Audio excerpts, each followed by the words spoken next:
Chocolate পছন্দ করে না এমন মানুষ খুঁজে পাওয়া খুবই দুর্লভ। এই চকলেট উৎপাদন করা হয় একটা গাছের ফল থেকে। ফলটা আফ্রিকাতে ক্যাকাও নামে পরিচিত। চকলেট উৎপাদনের প্রক্রিয়ার শুরুতে ক্যাকাও ফল গাছ থেকে সংগ্রহ করা হয়। এগুলোকে গাছ থেকে সংগ্রহ করার পর কৃষকেরা মাটিতে বসে নিজ হাতে ক্যাকাও ফল থেকে বীজ আলাদা করে। ক্যাকাও ফলের বীজ সাদা রঙের এবং এর খোসার ভিতরটা খুবই আঠালো অবস্থায় থাকে। প্রতিটা ফলে প্রায় 40টা আঠালো বীজ থাকে। ক্যাকাও ফলের বীজ কৃষকেরা নিজ হাতেই সংগ্রহ করে থাকে। মজার ব্যাপার হলো এই আঠালো বীজ একত্র করার সময় একবারও মনে হবে না যে এগুলো দিয়ে আসলে চকলেট বানানো যায়। ফল থেকে বীজ আলাদা করার পর এগুলো ফার্মেন্টেশন বক্সে রাখা হয়। 3 থেকে 9 দিন পর্যন্ত ফার্মেন্টেশন বস্তায় বীজ পাতার সাহায্যে ঢেকে রাখা হয়। এর কারণে বীজে থাকা সমস্ত রকম ব্যাকটেরিয়া দূর হয় এবং বীজের আসল কালার চলে আসে। এরপর ফার্মেন্টেশন করা ক্যাকাও বীজ রোদে ভালোভাবে শুকানো হয় যাতে গন্ধ এবং রঙে পরিবর্তন আসে।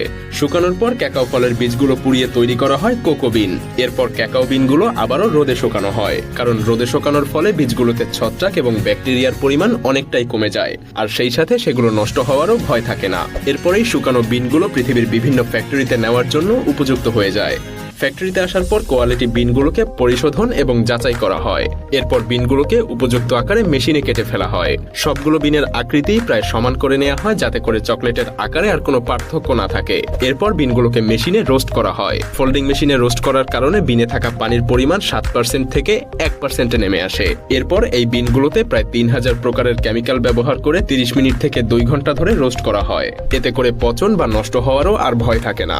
ঝরঝরে বিনগুলো পুনরায় মেশিনে দেয়া হয়। ভাইব্রেশন মেশিনে যখন বিনগুলোকে দেয়া হয় তখন বিনের খোসা থেকে বিনের বীজ বা নিব আলাদা হয়ে যায়। এবার কোকো নিব থেকে মেশিনে গাঢ় বাদামি রঙের কোকো পেস্ট তৈরি হয়। আর এই গাঢ় বাদামি রঙের কোকো পেস্ট চকলেটই স্বাদে গন্ধে ভরপুর হয়ে ওঠে।